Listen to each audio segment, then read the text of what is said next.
ഇപ്പോൾ കണ്ടെത്തിയത് 6 കിലോമീറ്റർ അകലെ കണ്ടെത്തിയ തടി അർജുന്റെ ലോറിയിൽ ഉണ്ടായിരുന്ന തടി തന്നെയാണ് എന്ന് പറഞ്ഞിരിക്കുന്നു. നമുക്ക് ഇപ്പോൾ ഏറ്റവും പ്രധാനപ്പെട്ട വിവരങ്ങൾ വരുന്നത് അപ്ഡേറ്റുകളാണ്. ഈ ഷിരൂർ ലാൻഡ് സ്ലൈഡുമായിട്ട് ബന്ധപ്പെട്ട അപ്ഡേറ്റുകൾ വരുമ്പോൾ അതിൽ ഇപ്പോൾ വരുന്നത് 10 passes completed. Strong reflected signals with distinct metallic signature captured at CP1. ഐബോർഡിന്റെ ഇന്റലിജന്റ് ബറീഡ് ഒബ്ജക്ട് ഡിറ്റക്ടറിന്റെ പരിശോധന തുടരുമ്പോൾ ഇപ്പോൾ ഏറ്റവും പുതുതായിട്ട് വരുന്നത് അതാണ്. ലോറി 3ആയി വേർപെട്ടിരുന്നു എന്നുള്ള സംശയം. അപ്ഡേറ്റ് ഞാൻ കൃത്യമായിട്ട് വായിക്കാം. Today morning during rerun a bincher ferro magnetic locator provided by CMP Pune identified 3 distinct spots widely separated. Major General Indrapalan accompanied the team in water to verify. Challenge is to identify which of the 3 is the cabin. Most critical information for divers. അതായത് ഈ 3ആയിട്ട് വേർപെട്ടു പോയിരിക്കുന്ന ഈ lorry ഇതിൽ ഇനി cabin ഏതാണ് കണ്ടെത്തുക എന്നുള്ളത് വലിയ വെല്ലുവിളി. എനിക്ക് തോന്നുന്നു അത്യന്തം നിർണായകമായുള്ള ഒരു ഘട്ടത്തിലേക്ക് ഈ കിട്ടിയിട്ടുള്ള സിഗ്നൽ അത് ഏത് കഷ്ണത്തിൻ്റെതാണ്? ലോറി പൂർണ്ണമായിട്ടുണ്ടോ? ലോറിയുടെ ഒരു ഭാഗത്തിന്റെ കഷ്ണമാണോ? അങ്ങനെയാണെങ്കിൽ ഇനിയുള്ള മണിക്കൂറുകൾ ഈ പരിശോധനയെല്ലാം നടത്തി കഴിയുമ്പോൾ നിങ്ങൾ ചെന്നെത്തുന്നത്, ഈ സ്കൂബ ഡൈവേഴ്സ് സംഘം ചെന്നെത്തുന്നത് ലോറിയുടെ ഏത് കഷ്ണത്തിലേക്കായിരിക്കും എന്നുള്ളതാണ്. അതിനകത്ത് ക്യാബിൻ ഉണ്ടോ? ക്യാബിൻ ഏതാണ്? KV ബൈജു ചേരുന്നു. ബൈജു, ഏത് തരത്തിലാണ് ഈ പരിശോധന പോകുന്നത്?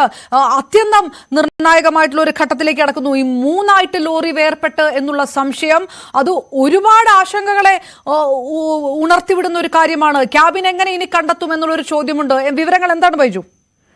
തീർച്ചയായും അപർണ, വളരെ സങ്കീർണാവസ്ഥയിലേക്കാണ്. ഈ ലോറി 3ആയി ഇത്തരത്തിൽ മുറിഞ്ഞ രീതിയിലാണ് ഇപ്പോൾ ഈ ലോഹവസ്തുക്കളുടെ സാന്നിധ്യം കണ്ടെത്തുക. അത് ആശങ്കപ്പെടുത്തുന്ന വിവരം തന്നെയാണ്. അങ്ങനെയാണെങ്കിൽ ഈ ക്യാബിൻ അതെന്ത് സംഭവിച്ചു? ഏതായാലും 3 പാർട്ടായിട്ടാണ് ഇപ്പോൾ ഇത്തരത്തിൽ ഈ സിഗ്നൽ ലഭിച്ചിരിക്കുന്നത്. അതുകൊണ്ട് തന്നെ വലിയ ആശങ്കയുടെ ഓരോ നിമിഷവുമാണ് ഇപ്പോൾ കടന്നു പോകുന്നത്. ഈ ക്യാബിനിൽ അർജുൻ എവിടെയായിരിക്കും? ആ ക്യാബിൻ വേർപെട്ടിട്ടുണ്ടാകണം. അങ്ങനെയെങ്കിൽ ഈ നമുക്ക് അല്പം മുമ്പാണ് ഈ തടി കഷ്ണങ്ങളൊക്കെ പുഴയിൽ ഇത്തരത്തിൽ കിട്ടുന്ന സാഹചര്യമുണ്ടായത്. അങ്ങനെയാണെങ്കിൽ പൂർണ്ണമായും ഈ ലോറി തകരുന്ന ഒരു സാഹചര്യത്തിലേക്ക് വന്നിട്ടുണ്ടോ? ഈ അർജുൻ ഇതിനകത്തുണ്ടോ എന്ന ചോദ്യങ്ങളൊക്കെ ഉയരുന്നുണ്ട്. എന്തായാലും ഒരു ഔദ്യോഗിക സ്ഥിരീകരണത്തിന് കാത്തിരിക്കേണ്ടി വരും. ഏതായാലും 3ആയി ലോറി ഇങ്ങനെ മുറിഞ്ഞു. അത് മാത്രമല്ല ഇത്തരത്തിലൊരു 3ആയി ലോഹവസ്തുക്കൾ കണ്ടു എന്ന ഒരു സ്ഥിരീകരണം എന്തായാലും ലഭിക്കുന്നുണ്ടെങ്കിലും അതിനും അപ്പുറം അത് ഈ ലോറി ഇത്തരത്തിൽ തകർന്ന നിലയിലാണോ എന്നൊക്കെ വിവരങ്ങൾ ലഭിക്കാറുണ്ട്. അതിനുവേണ്ടി ഇനി കുറച്ചുകൂടി നേരം കാത്തിരിക്കേണ്ടി വരും. അപർണ, ബൈജു, തീർച്ചയായിട്ടും നമ്മുടെ മനസ്സിൽ ഇത്രയും ദിവസങ്ങൾ കടന്നു പോകുമ്പോഴും ഒരു പ്രതീക്ഷയുടെ ചിത്രം നമുക്കുണ്ടായിരുന്നു.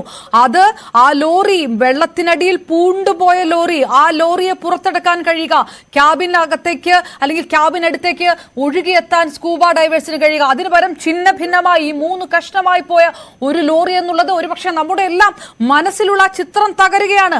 അപ്പോൾ അതിൽ ഉയർത്തുന്ന സങ്കീർണമായിട്ടുള്ള ചോദ്യങ്ങൾ, ഒരു വശത്ത് ഇതാ ഈ തടി കഷ്ണങ്ങൾ ഒഴുകിപ്പോയിട്ടുണ്ട് എന്നുള്ള വ്യക്തമായിട്ടുള്ള സ്ഥിരീകരണം ലോറി ഉടമ തന്നെ തരുന്ന ഒരു സാഹചര്യം. പിന്നീട് ഈ ലഭിച്ച സിഗ്നൽ എന്ത് ഭാഗത്തിൻ്റെതാണ്? അതിനകത്ത് ക്യാബിൻ ഉണ്ടോ? ഈ ക്യാബിൻ തന്നെ വേർപെട്ടു പോയിട്ടുണ്ടെങ്കിൽ അതെങ്ങനെ കണ്ടെത്താൻ കഴിയും? അപ്പോൾ അർജുനെ എങ്ങനെ ലൊക്കേറ്റ് ചെയ്യാൻ കഴിയും എന്നുള്ള ഒരു സാഹചര്യം അല്ലെ ബൈജു? ഈ നേരത്തെ പറഞ്ഞ പോലെ ലോറി പൂർണ്ണമായ രൂപത്തിൽ എന്നുള്ള ഒരു ചിത്രത്തിൽ നിന്ന് ഇത് ഈ തരത്തിലേക്ക് മാറുന്നത് ദൗത്യ രക്ഷാ സംഘത്തിനടക്കം എത്രത്തോളം വലിയ വെല്ലുവിളിയാകുന്നു? തീർച്ചയായും വലിയ വെല്ലുവിളി തന്നെയാണ്. നമ്മളൊക്കെ നേരത്തെ ചിത്രത്തിൽ കണ്ട നമ്മളൊക്കെ ചിന്തിച്ചതുപോലുള്ള അതിനും അപ്പുറമുള്ള വലിയ അപകടമായി ഇത് മാറുന്നു. കാരണം അത്രത്തോളം ആഘാതത്തിലാണ് ഈ ലോറി പതിച്ചതെന്ന് വേണം കരുതാൻ. കാരണം ഭാരമേറിയ ആ മരമുള്ള ലോറി, നേരത്തെ മനാഫ് തന്നെ അത് സൂചിപ്പിക്കുകയുണ്ടായി. അത് 3ആയി മുറിയണമെങ്കിൽ അത് എത്രത്തോളമാണ് അപകടത്തിന്റെ വ്യാപ്തി എന്ന് നമുക്ക് ഊഹിക്കാവുന്നതേ ഉള്ളൂ. എന്തായാലും ഇത്തരത്തിലുള്ള വസ്തുക്കൾ ഈ പരിശോധനയിൽ കണ്ടെത്തി എന്നത് തന്നെയാണ് ഏറ്റവും പ്രധാനം. ഈ മണിക്കൂറിലെ ഏറ്റവും നിർണായക വിവരവും അത് തന്നെയാണ്. ഇനിയിപ്പോൾ അർജുനെ കണ്ടെത്തിയോ എന്ന കാര്യത്തിൽ ഒരു സ്ഥിരീകരണം വരാനുണ്ട്. എന്തായാലും ഉടൻ തന്നെ നമുക്ക് ആ കാര്യങ്ങളിലേക്ക് എത്താൻ കഴിയുമെന്ന് തന്നെയാണ് പ്രതീക്ഷ. ആ ക്യാബിൻ സുരക്ഷിതമായി ഉണ്ടോ? ക്യാബിനകത്ത് അർജുനുണ്ടോ? ഇത്തരം ചോദ്യങ്ങളൊക്കെ ബാക്കിയുണ്ട്. അതിന് അനുകൂലമായ ഒരു സാഹചര്യം തന്നെ ഉണ്ടാകുമെന്ന പ്രതീക്ഷയാണ് ഇപ്പോഴും ഈ ബന്ധുക്കളൊക്കെ ഇവിടെ നിന്നും പങ്കുവെക്കുന്നത്.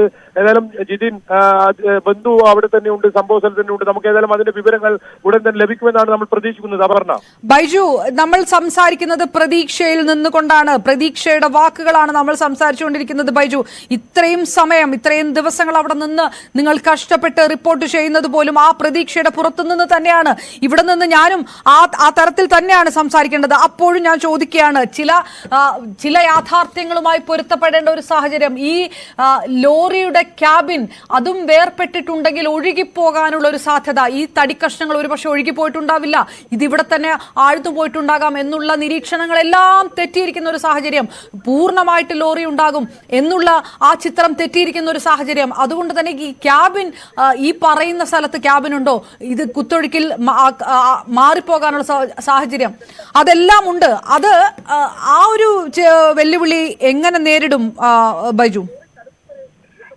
തീർച്ചയായും അത് അപർണ, അല്പസമയം കൂടി നമ്മൾ കാത്തിരിക്കേണ്ടി വരും. ഈ ക്യാബിൻ ഏത് അവസ്ഥയിലാണുള്ളതെന്നാണ് നമുക്ക് അറിയേണ്ടത്. ലോറി മൂന്നായി വേർപ്പെടുമ്പോഴും ആ ക്യാബിൻ അതേ രീതിയിലുണ്ടോ, അതിനകത്ത് അർജുൻ വിശ്രമിക്കുകയായിരുന്നു, ആ അർജുൻ ഏത് രീതിയിലാണ് ഉള്ളതെന്ന് നമുക്ക് അറിയേണ്ടതുണ്ട്. എന്തായാലും നിർണായകമായ തീർച്ചയായിട്ടും ബൈജു ഞാൻ വരാം. ഇപ്പോൾ സേനയുടെ ഏറ്റവും പുതിയ അപ്ഡേറ്റ് പറയുന്നത് അതേ ചോദ്യമാണ്, കൃത്യമായി കണ്ടെത്തേണ്ടത് ആ ലോറിയുടെ ക്യാബിനാണ്. ആ സേനയുടെ അപ്ഡേറ്റ് ഈ പ്രകാരം: our entire effort is to locate the lorry cabin amongst the 3 spots to provide a decision point for the divers on the plan of action.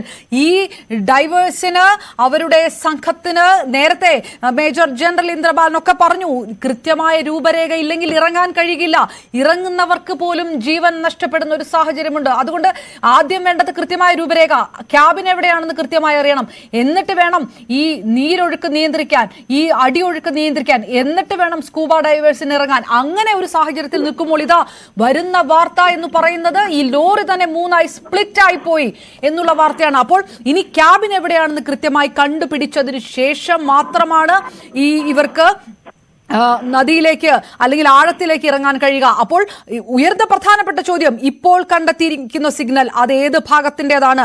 അത് ലോറിയുടെ ഭാഗത്തിൻ്റെതാണെങ്കിൽ തന്നെ ഈ സ്പ്ലിറ്റ് ആയിട്ടുള്ള 3 ഭാഗത്തിൽ ഏത് ഭാഗത്തിൻ്റെതാണ്? അത് ക്യാബിന്റെ ഭാഗമാണെങ്കിൽ ഓക്കെ, അതുമായി മുന്നോട്ട് പോകാം. അല്ല എങ്കിൽ എന്താണ് ചെയ്യുക? അല്ല എങ്കിൽ വീണ്ടും പരിശോധന നടത്തേണ്ടതായിട്ട് വരില്ലേ? ഈ നടത്തുന്ന ഐബോർഡിന്റെ പരിശോധനയിൽ കൃത്യമായിട്ട് ഇത് ക്യാബിൻ തന്നെയാണോ അല്ലെങ്കിൽ മറ്റെന്തെങ്കിലും ഭാഗങ്ങളാണോ എന്ന് വ്യക്തമായിട്ട് അറിയാനിരിക്കുന്നു. അത് അറിയണം, എന്നാലാണ് ഇനി ആ ഒരു മുങ്ങൽ വിദഗ്ധരുടെ സംഘത്തിന് മുന്നോട്ട് പോകാൻ കഴിയുക. അങ്ങനെ ഒരു വിഷയം ഇതിനകത്ത് വരുന്നു.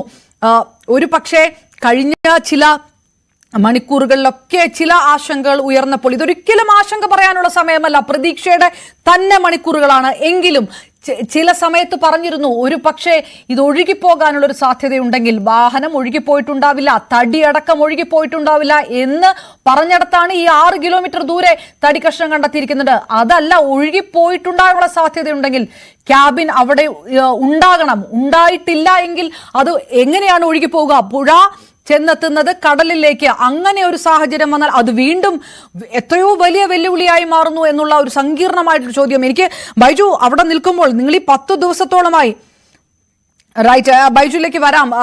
മണിക്കൂറുകളായിട്ട് ബൈജു ഈ വിവരം റിപ്പോർട്ട് ചെയ്തുകൊണ്ടിരിക്കുകയാണ്. അപ്പോൾ അങ്ങനെ ഒരു ചോദ്യം ബാക്കി നിൽക്കുകയാണ്. ഈ ലോറിയുടെ ഭാഗങ്ങൾ, ഈ 3 ഭാഗങ്ങളിൽ ഏത് ഭാഗമാണ്, ഏത് ഭാഗത്തിൽ ഈ 3 സ്പോട്ടുകൾ കണ്ടെത്തി എന്ന് പറയുന്നു. ഈ 3 സ്പോട്ടുകളിൽ എവിടെയാണ് പരിശോധന നടത്തുക? ഈ ക്യാബിൻ ഉള്ള ഭാഗം ഏതാണെന്ന് കണ്ടെത്തണം. അങ്ങനെ അവിടെ വേണം പരിശോധന നടത്താൻ എന്നാണ് അറിയുന്നത്. അത് ഏത് ക്യാബിന്റെ കൃത്യമായിട്ടുള്ള ലൊക്കേഷൻ കണ്ടെത്തി ആ ക്യാബിനകത്ത് അർജുൻ ഉണ്ടോ എന്നറിയാൻ ഐബോർഡിന് കഴിയണം. എങ്കിൽ മാത്രമാണ് കൃത്യമായിട്ടുള്ളൊരു രൂപരേഖ വഴി മുന്നോട്ട് പോകാൻ കഴിയുക. അത് ഒരു